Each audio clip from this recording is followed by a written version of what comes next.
Buckle up, everybody. Got an exciting episode here for you. I'm giving you 10 hot fantasy football takes, aka bold predictions that are actually viable. So there's going to be a lot of hidden fantasy football insight. Not really hidden, I'm telling you, but you got to read between the lines because some of this stuff is viable. So it's like, hey, if this guy could beat this guy in fantasy points, maybe I should draft him. So there's a lot of good fantasy football advice on this episode.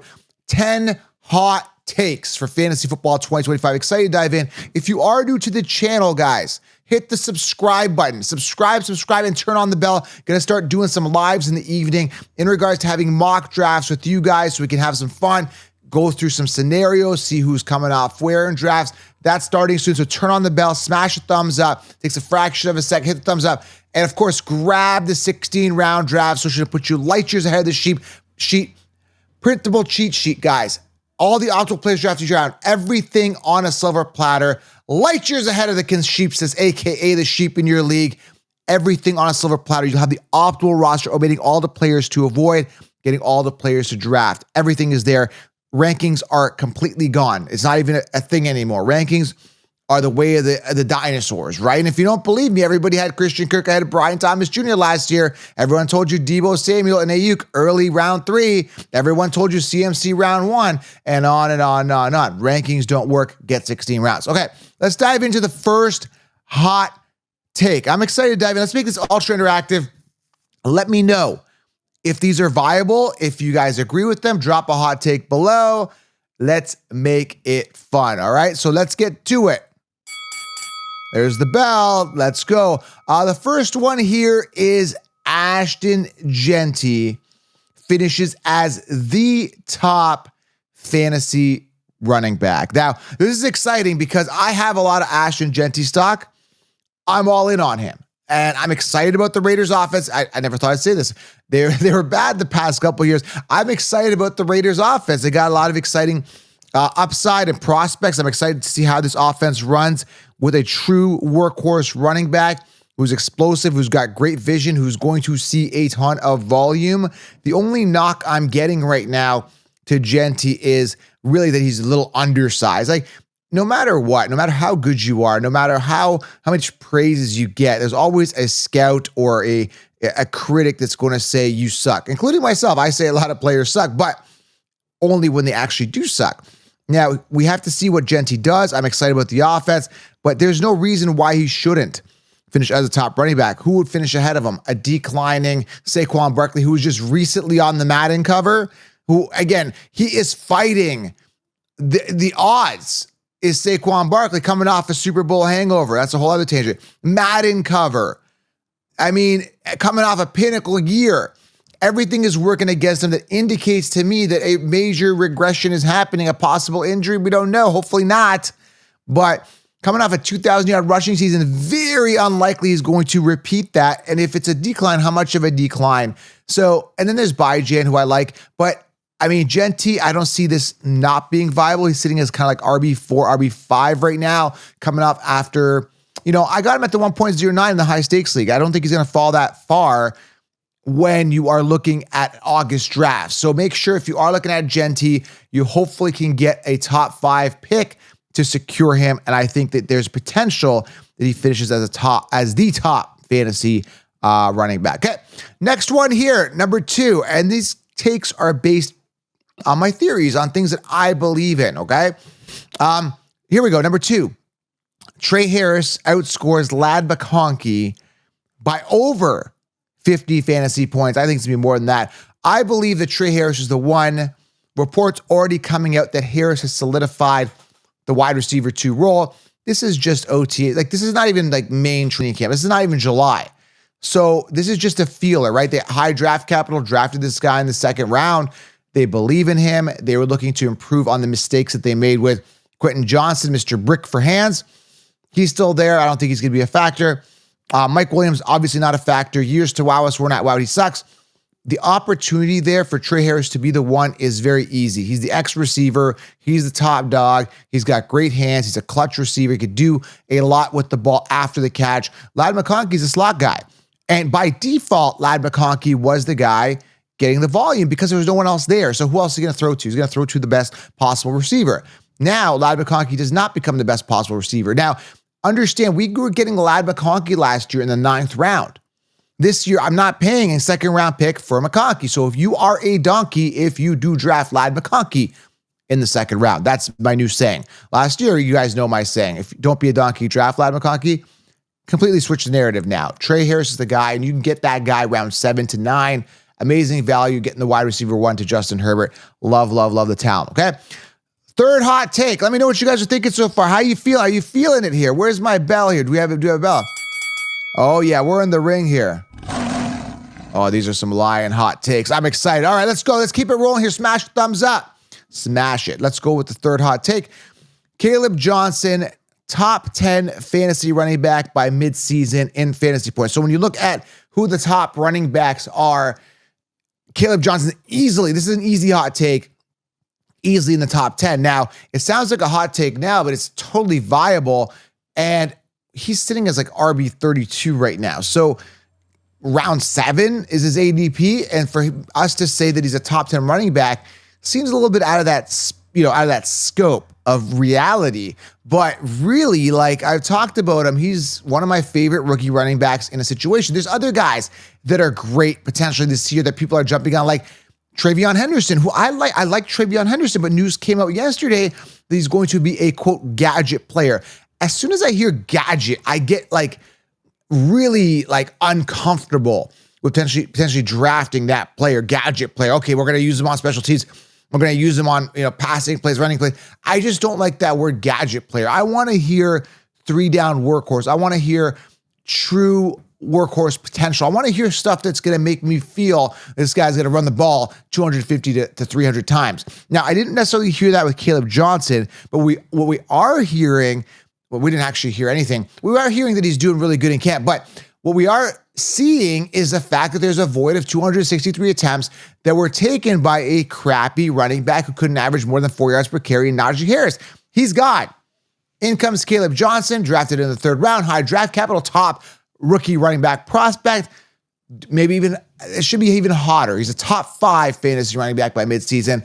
I love Caleb Johnson. Make sure he's on your rosters. Find a way to get him on there. And yes, I'm wearing a Steelers hat, but there is no bias here. It's simply situational. It's talent-wise. It's such a great opportunity for him to shine. No competition, workhorse running back. And yes, all the Arthur Smith people, I get he's with Arthur Smith, but somebody's got to run the ball and replace what Najee Harris was doing in regards to volume. And the clear-cut one is going to be Caleb Johnson. Moving along here, number 4. This is going to upset a lot of people, but I really don't care because it's the truth. But Brock Bowers busts. B-U-S-T-S, busts. Like he's completely falls apart, major regression, major upset. Understand, everybody, the Raiders are an entirely new offense, meaning Minshew isn't just going to be force-feeding Bowers. They got Jack Beck. They got a different offense. They got Genty for checkdowns and receiving the ball in the backfield. We don't even know. Maybe Geno Smith just does target Bowers. We don't know. All I know is I'm not spending a late 1st round, early 2nd on a situation that's radically and entirely different from last year. So you got to do some thinking. You got to say to yourself, okay, what happened last year? We were getting Bowers round 9, 10, or whatever his ADP was, even after that. Why would I pay a 2nd round pick for a guy that was coming off round 10 last year? Yes, he broke out. He had a good year, blah, blah, blah. But it's like, it's a new scenario. It's a new situation. It's not, if there was no Genty, if there was no Jack Beck, if there was no Geno Smith, and everything was the exact same with some minor tweaks to maybe some O-line work or something like that, maybe I'd say, yeah, Bowers is continually going to get fed by the same quarterback in the same situation with an improved O-line, so maybe some more targets or something like that. But like, that's not the scenario. The scenario is entirely different from last year. So when I look at the situation, it's like, hey, man, way too expensive, and I see a major regression for Brock Bowers. All right, I'm going to upset some more people here, but here's number 5. Devin Achane, off the chain, Achane falls outside the top 20 in fantasy points. I should put a little asterisk there or a little, quotations, whatever. Injuries do count. Now, we see that Jalen Wright looks in phenomenal shape. They got rid of Mostert. Achane coming off this pinnacle year that was strictly or mainly based on the receiving aspect because he was only limited to 203 rushing attempts. So he's not going to be a workhorse necessarily. He's come out and said he's going to improve on the year that he had last year. But listen, he had one good year where he was bad. He got injured, and then 1 year which he was pretty good. Finished top 5 amongst running backs last year, sitting as top 5 running back this year, as in fact, the 5th running back this year. So you are investing a high draft capital, early second round, late first round. It could fall to mid second round. I doubt it. But based on that type of value, because you're going to get your buy jam, you're going to get your Genty, you're going to get your Saquon off the board, your Gibbs, right? And then you're looking at Achane. I personally like Kyren Williams a lot more. Contract year for Kyren. I think better offense, was a workhorse last year, got more volume, over 300 attempts, so you get more volume there. So there is better running backs, guys that are going to, I'd rather have Caleb Johnson than Devin Achane, and that's the truth, right? Better situation. I think he's a better back. Devin Achane, I just do not trust the Dolphins. I gotta see more of Achane. Now, if Achane comes out with 250 attempts this year, 1,600 yards, 20 touchdowns, like, man, that guy's good. He's proved himself. But until then, I'm not an Achane believer. Okay, that's my thought. So he falls outside the top 20 in fantasy points this year. Completely bust. That's my thought. Number 6, Brian Thomas Jr. You ready for this one? Will be, all right, drum roll, the biggest bust in round 1. Now, I still think there's going to be a bunch of other busts. I think Puka Nacua, I don't trust his durability. They brought in Adams there. There's other guys that I think could bust. I think Jamar Chase could regress significantly this year. I don't know if it's going to push him out of his round 1 ADP value. But when I look at a guy like Brian Thomas Jr., I love the guy. Like, this is the guy I was all in on. I loved him. I saw the vision. I said, don't draft Christian Kirk. Go for Brian Thomas. He's the alpha there because Kirk was not the alpha. Go for him. He's such a great value. You're getting a wide receiver 1 in the 8th to 9th round. What a deal. This year, he's suddenly inflated to a first-round pick in a situation where they drafted Travis Hunter in the first round. Like, he is, and I'm watching tape. Go check my Instagram. These guys are lining up. Hunter looks like the better athlete. That being said, it could be a Jamar Chase, T. Higgins situation where it's still, Brian Thomas Jr. is the alpha, and then Hunter gets his share of value. He's going to be capped out at 109 targets, that type of thing. But regardless, I just think that Hunter demands attention one way or another. It's going to, I believe, dilute the value and the volume that Brian Thomas Jr. is going to get. So those are my thoughts on it. I love Brian Thomas Jr. I had him in Dynasty. I just traded him. I worked out a deal, got rid of him. And maybe it's a mistake. I don't know. But the acquisition of Hunter, a true wide receiver 1, is going to turn me off enough so that I will fade him. And not only that, just the first round. If you gave me Brian Thomas Jr. round 7, I'd take him. I don't want to pay a first round pick for a guy that I was getting round 8. So we are looking at 16 rounders. If you get 16, make sure you guys do grab the 16 round drafts, which I've linked it below. As 16 rounders, we want to focus on who the next Brian Thomas Jr. is and get this more secure talent that aren't compromised by first round picks in the early rounds and anchor our teams with running backs essentially early, okay? And maybe even an ace quarterback like Josh Allen. So I personally will be fading Brian Thomas Jr., no desire, okay? Next guy here, I was a Keon Coleman ambassador last year, I know, but we didn't pay a first round pick for him and he busted, or a third round pick like an Ayuk or Debo. We were getting him in the 9th round on average, but Keon Coleman, this is my number 7 here. Keon Coleman shocks the world and finishes as a top 10 fantasy receiver. Now you're saying, well, Joe, that's crazy. Well, I think things are shifting around in Buffalo enough so that I think he becomes more of a factor. He's put on some muscle. He looks leaner. He's cutting better. His speed looks better. I don't believe Shakir is the one. He's not good enough to be the one. I think he was a reliable safety net for Allen last year.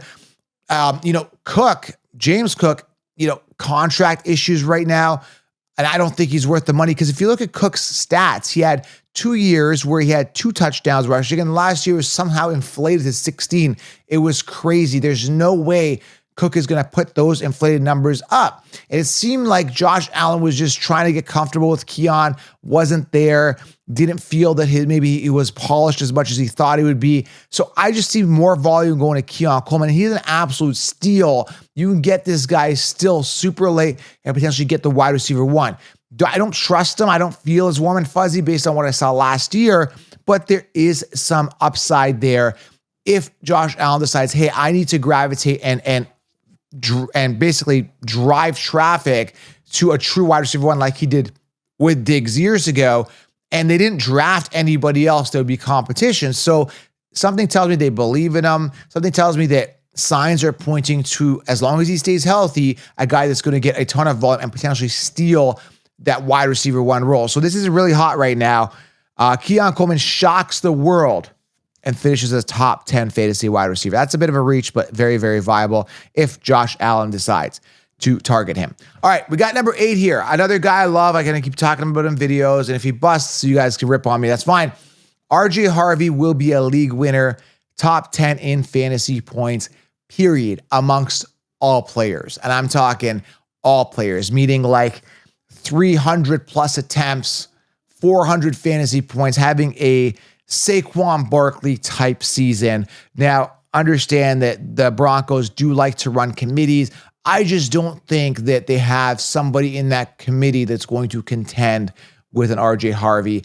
If RJ Harvey plays like RJ Harvey could potentially play, using his explosive ability and just being the guy that they expect him to be with a high draft capital of a second round or whatever, second round pick that they invested in him, they want him to get the work. He's going to get work regardless.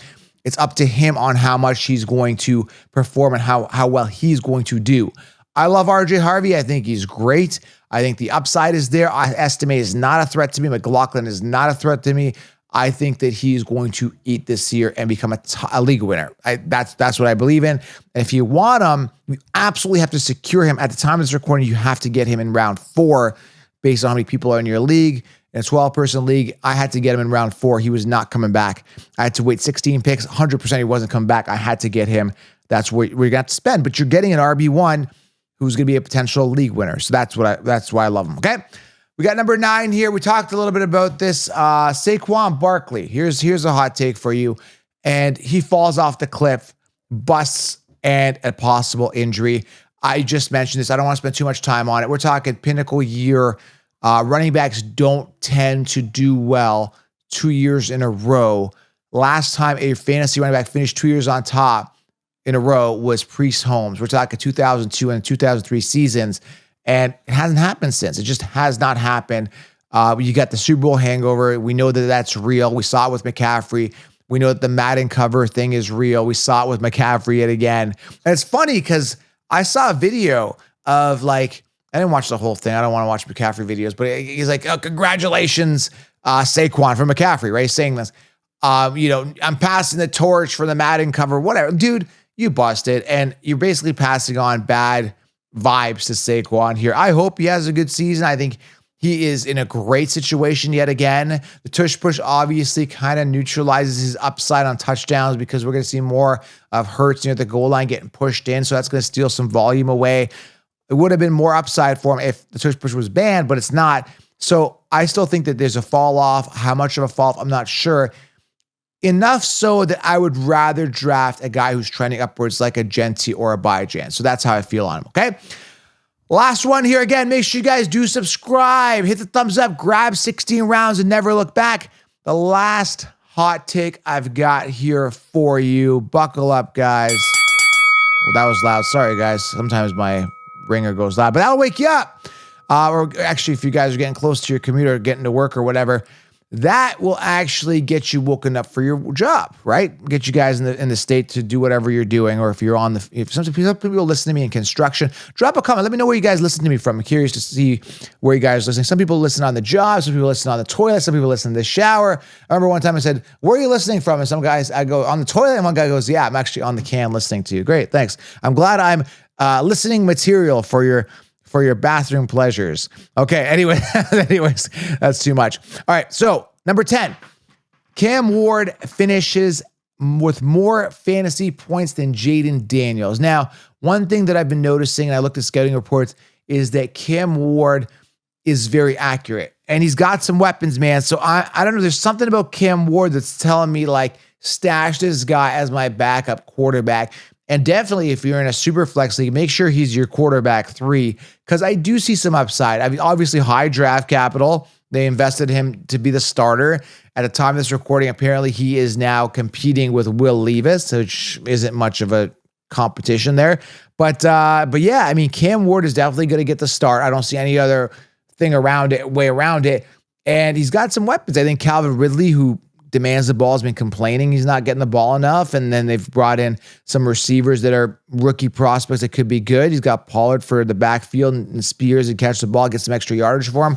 I don't know, man. I just see some upside with him, especially because he's an accurate quarterback. And if you're looking at rookies, you always get concerned about interceptions. And I just don't feel he's going to throw interceptions. I mean, he's human, but I just don't feel he's going to throw as much as people expect from a rookie, essentially. So I think it's going to be exciting, man. I think there's a lot of upside, and I think he's going to supersede Daniels, who I love Daniels. I'm a Daniels guy, but, you know, I'm always scared of those sophomore slumps we saw with CJ Stroud. I hope it doesn't happen for Daniels. I'm a believer, but, you know, Daniels is obviously very inflated in fantasy value. You can get better quarterbacks later, potentially, is the point I'm trying to make. You don't have to spend a second round picks in Daniels. I feel more comfortable spending a second or third round pick in Allen because I know what I'm getting. With Daniels, we saw one good year. Is that going to be a consistent trend? I don't know. I hope so, for Daniel's sake and fantasy owners that own him. So I think Cam Ward finishes ahead of Jaden Daniels in fantasy points. And he's a steal. He's going like literally undrafted in one quarterback leagues, which is awesome. So make sure you consider him as a stash. All right, guys, that's pretty much it. Subscribe, thumbs up, go grab 16 rounds. Hope you have a good day. And let me know, where are you guys listening from? City, location. Hopefully it's not the toilet, but let me know, guys. Drop a comment below, and I will see you guys in the next video. We'll talk soon. Have yourself a great day.